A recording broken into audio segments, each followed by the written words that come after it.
My presentation hasn't arrived, but that doesn't matter to me one bit. I'm just going to talk to you about what the content of it is. Hopefully I make it engaging and interesting enough, and maybe there's a benefit because you're not distracted by what's behind me.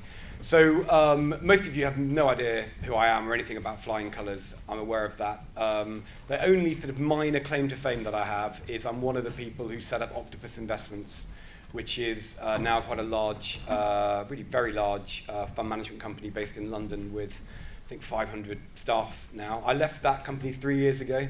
I still hold my shares in it. I've got to put out there in case people think I've got any conflict.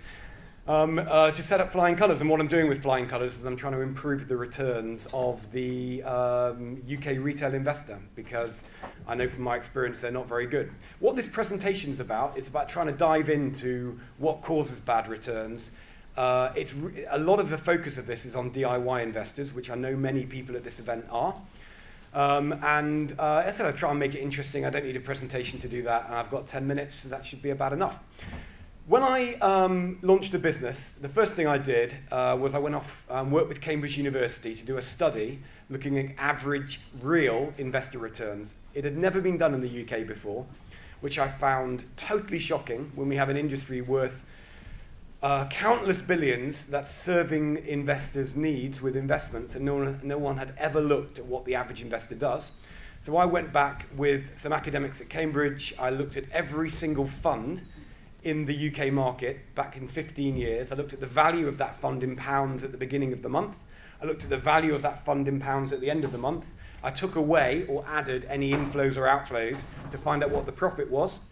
I turned that into a series over 15 years so I could see what the average actual investor return was. What I found from that, and it didn't include most of the costs that investors suffer. So platform costs, transaction costs, fund management costs above that. It was just the funds. The average investor was 2.1% a year behind the index that would represent the assets that they were invested in. So the split between equities and bonds at 2.1% a year. It's incredible. How could that possibly be? I mean, I thought it was an amazing result. And I've worked out why it was, and I'll explain to you. And this is really the background to what this whole presentation is about. The reason people lost so much money is because they had very poor discipline as investors. What I mean by discipline is when you're hovering over your buy or sell button as a DIY investor, what are you doing and why are you doing it? So what are you buying and why, or what are you selling and why? The reasons that people do things are normally bad for their financial health. So I'll try and explain why, and then I'll come back to some examples from recent history of the kind of things people have done and why it's ruined their returns.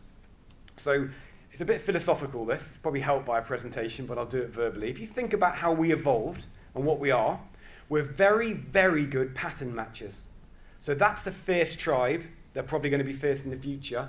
Or at this time in the season, there's likely to be able to find food or water here. We're very, very, very efficient at doing that. So things that are in the real world, we're brilliant at. And you think about what the stock market is, we were never exposed to anything like the stock market at any point while we were evolving the brains that we have. The stock market is all of us acting in unison globally. And what happens with the stock market is, effectively, it ends up being like a giant mirror, reflecting back to you, instead of a hideous form, what you're currently thinking and double guessing you. So when you do something that you think is good, the chances are millions of other people around the world are doing the same thing, and you're probably doing it at the wrong time. So the examples would be, we've seen the bubbles that we saw in technology in 2000, property, commodities. We're now seeing it in certain early stage investments in the UK. All of these things, people get wrapped up in this time it's different, or the market's really exciting, or it doesn't matter about valuations. And the money that goes in, the huge amount of money that goes in from private investors, ends up costing them money. Similarly, when do people sell? Well, people tend to sell when things are going badly wrong. People want to get rid of things that aren't working very well. So this buy high, sell low is enormously destructive to your portfolio. Now, it goes against what most people in the industry tell you, because the industry is built around action. Buy this, sell this, do that. It's all around action. And what I'm telling you, if you want to make money from your investments, you should be about inaction. You should hardly do anything. The less you do, the more money that you'll make. The industry will make less money, but you'll make more money. So if you're doing anything today with your investment portfolio that you didn't know you were going to do years ago, if this situation happened, which makes you want to do it, it's probably a mistake. So my number one lesson for investing is you've got to be disciplined and you've got to be working to a plan. So if you're thinking, oh yeah, I'm a DIY investor, the industry's full of idiots, which it might be, but people they've got conflicts of interest, they're selling me a pup, I'm just going to reduce my costs and I'll do it myself.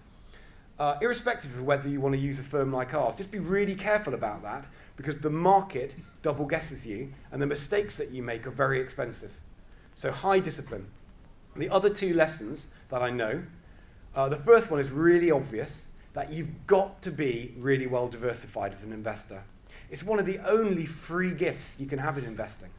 So what people tend to do is they tend to have things that they like.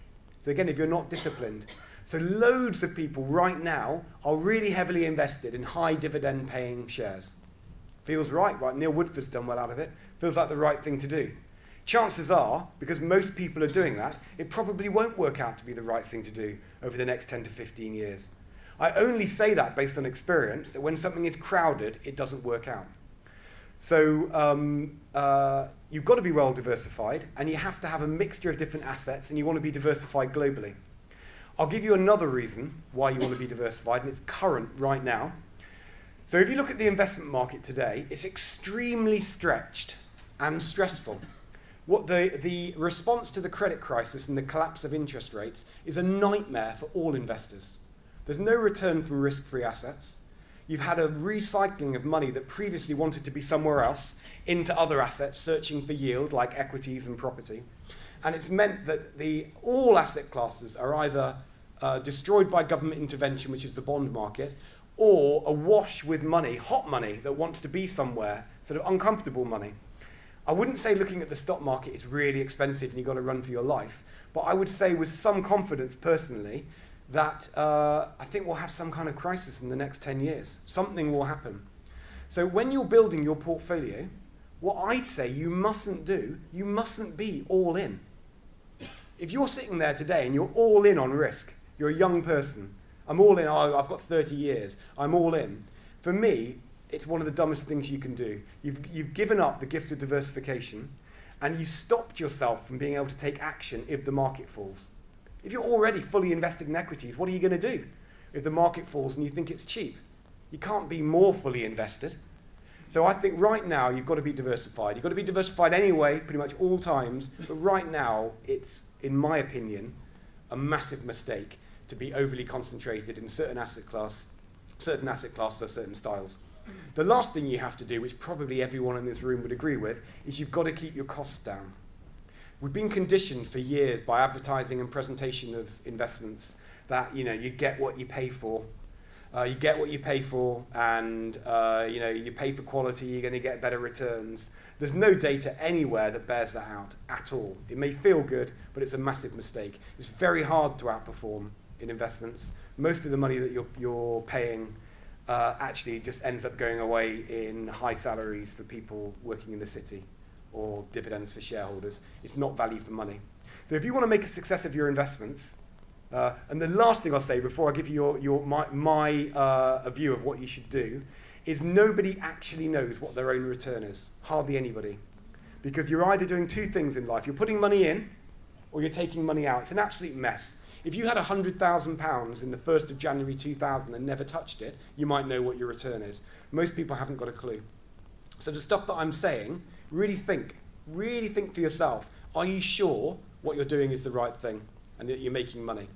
So my philosophy that I think everybody should apply is you've got to have a disciplined investment strategy and not make mistakes. And be aware that the stock market and all investments trick you, because it's like a hideous giant mirror playing back the reflection of the people, the millions of people like you around the world.